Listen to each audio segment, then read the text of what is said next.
Imagine living in a village where stepping outside after dark could mean never coming back. That was life for thousands of people in Nepal and northern India at the turn of the 20th century. And the reason was one tigress, the Champawat tiger. This Bengal tigress wasn't just dangerous. She was unlike any predator in recorded history. Over the course of her reign of terror, she was blamed for the deaths of 436 people. That number makes her the deadliest man-eater the world has ever seen. Think about it. Entire towns lived in fear of one animal. So how does a tiger become a killer of humans on this scale? Most experts believe an injury forced her into it. At some point, her canine teeth were damaged, leaving her unable to bring down normal prey like deer or wild boar. Humans became the easier option, and once she learned that humans didn't have horns, hooves, or claws to fight back, she kept returning. Villages emptied at night. Roads were abandoned. People stopped farming fields that had fed them for generations. The fear spread far beyond the forests. The tigress struck in broad daylight too, dragging victims away as others watched, powerless to stop her. It wasn't until 1907 that British hunter Jim Corbett was called in. After carefully tracking her through dense terrain, he finally confronted the tigress. Armed with a rifle and years of experience, Corbett brought down the Champawat tiger in a dramatic final encounter. Her death ended the nightmare for villagers, but her story lives on as the ultimate example of a predator that crossed the line. And yet she was only the beginning, because lions, crocodiles, and even leopards would prove that man-eating was not limited to tigers. Now picture this. You're working on a massive railway project in Africa. It's 1898, and the British are building the Kenya-Uganda Railway across the Savo River. Thousands of workers, many from India, live in camps along the tracks. But when night falls, people start disappearing. At first, no one knows what's happening. Then the truth spreads. 2 lions are dragging men from their tents and devouring them. These weren't ordinary lions. They were large males, but strikingly, they had no manes. That only added to their eerie appearance. Workers gave them names, the Ghost and the Darkness. Together, these lions became a living nightmare. Over the course of several months, they were blamed for more than 130 deaths, though exact numbers are still debated. Imagine the fear. Camps went silent after sundown. Workers abandoned the project, terrified of the lions prowling just beyond the firelight. Traps were set, hunters called in, but the lions always returned. They weren't killing for territory, they were feeding on humans. Leading the railway project was Lieutenant Colonel John Patterson. He made it his mission to stop the killers. Night after night, he set up ambushes, often spending hours in trees or makeshift hides, waiting in silence. It took months of attempts, but Patterson finally managed to shoot and kill both lions. Their reign ended, but their legend grew. The lions' skins and skulls were preserved, and today you can still see them on display at the Field Museum in Chicago. Looking at them, you realize just how terrifying it must have been to face 2 predators that saw humans as their main prey. And if lions can learn to hunt people, what about crocodiles? Creatures built for ambush in the water. One in particular became so feared, locals still whisper his name. If lions make the night dangerous, crocodiles make the water feel cursed. And in the rivers of Burundi, one crocodile has become more than an animal. He's a legend. His name is Gustav. Locals along the Ruzizi River and the shores of Lake Tanganyika tell stories about a Nile crocodile so enormous, he doesn't look real. Estimates put his length at nearly 20 feet, with a weight close to a ton. That would make him one of the largest crocodiles ever seen. But size is only part of the story. Gustav is said to have killed more than 300 people. Unlike most crocs, which strike quickly and vanish, Gustav seemed to kill in excess. Villagers reported entire groups being attacked, boats capsized, and victims dragged beneath the water without a trace. Some hunters claim to have seen him swallow prey whole. Others swear they saw the scars of old bullet wounds along his body, proof that people tried to stop him but failed. The strange thing is, Gustav has never been captured or confirmed by scientists. He's been filmed from a distance, and some experts have tried to estimate his size, but no one has gotten close enough to prove every story true. That mystery only fuels the fear. To this day, people living along the river still talk about him. Every splash, every shadow in the water could be the monster crocodile. Whether Gustav is still alive or finally gone is unknown. But his legend reminds you of something chilling. On land, you might have a chance to run. In the water, against a predator this size, you have none.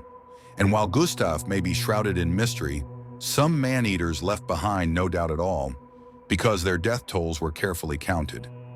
You might expect tigers or lions to turn into man-eaters.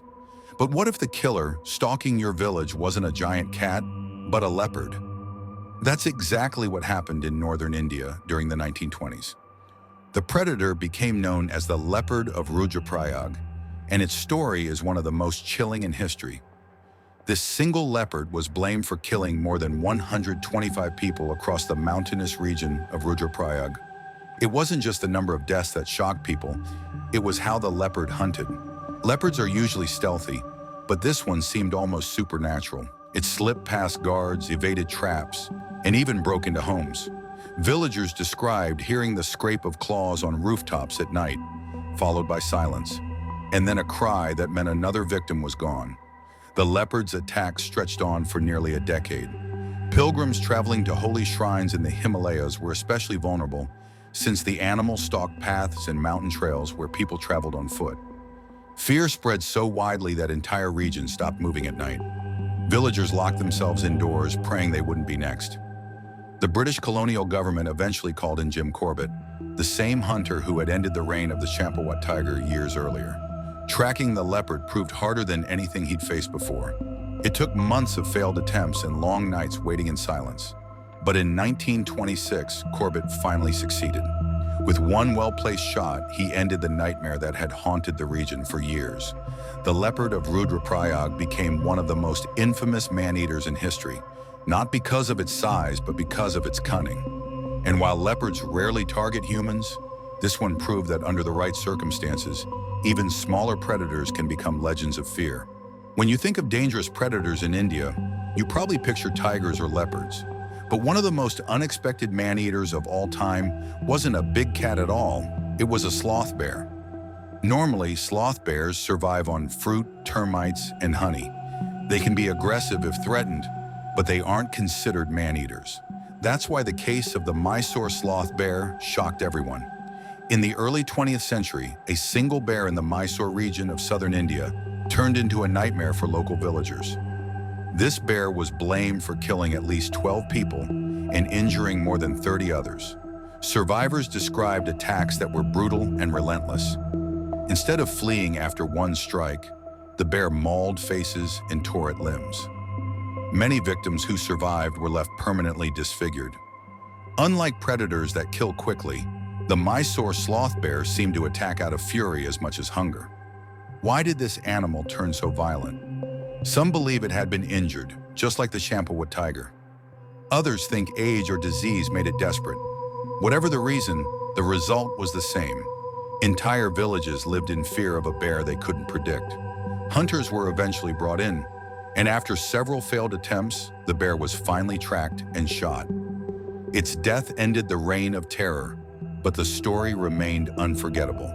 The Mysore sloth bear proved something important. Man-eaters don't always fit the mold. They don't have to be the largest predators in the jungle. Sometimes even an animal that usually avoids people can become one of the deadliest killers. And if that wasn't unsettling enough, the next case takes us from forests and villages straight into the ocean, where a string of shark attacks would terrify an entire coastline. By now, you've seen how man-eaters can turn jungles, rivers, and villages into places of fear. But in the summer of 1916, terror came from the ocean, and it struck the United States. These were the infamous Jersey Shore shark attacks, and they changed how people saw the sea forever. It began in July when beachgoers along the New Jersey coast were enjoying the height of summer. Suddenly, a swimmer near Beach Haven was attacked and killed by a shark. Just a few days later, another man was taken near Spring Lake. Panic spread. Newspapers splashed the stories across front pages, warning that a killer shark was lurking offshore. But the nightmare wasn't over. On July 12th, the attacks moved inland. In Matawan Creek, miles from the open ocean, a boy swimming with friends was dragged under. When townsmen rushed to help, the shark struck again, killing one of them too. By the time it was over, 4 people were dead and 1 more was badly injured, all within just 12 days. No one knew why it happened. Some experts believe it was a single great white shark that had strayed close to shore. Others argue it could have been a bull shark, since they can survive in fresh water like the creek. What's certain is the effect. Beaches emptied, tourism collapsed, and fear of sharks spread across the country. Decades later, the attacks inspired author Peter Benchley's novel Jaws, which became one of the most famous stories of a man-eater ever told. But for the victims in 1916, it wasn't a movie, it was real. And it proved that whether on land or at sea, humans are never completely safe from the animals around them.